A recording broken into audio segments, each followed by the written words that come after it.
Beqhakambisa ukufinyelela emaphethelweni kwenyanga yabantu besifazane bamashele ezindlini zombuso ePitoli begqoke izingubo ezimnyama. Bathi nakuba nabo beyingxenye yabantu abathuthukisa umnotho wedolobha iTshwane kepha abaphathwa ngendlela efanele.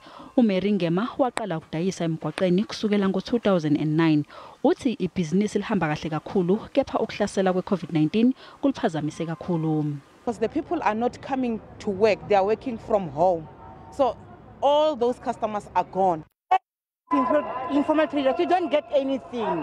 What have we done to them to deserve this kind of treatment? Bathumele uhlu lwezikhalo kumkhandulolobha iTshwane. Bafuna ukuthi umkhandlu ulithathele phezulu udaba lwabo lokuthi bangabanye babantu abadala amathuba omsebenzi kuleli dolobha. We are in the midst of a global pandemic, and that's if you look at the COVID, the Delta variant that's taking the globe by storm. We cannot, unfortunately, cannot allow for such an event to continue within our city, and that is why we rejected their application to the Economic Development Department for us to support them. Bafuna nokuthi amabhizinisi asethuthukile angawashayi indiva amabhizinisi asafufusa.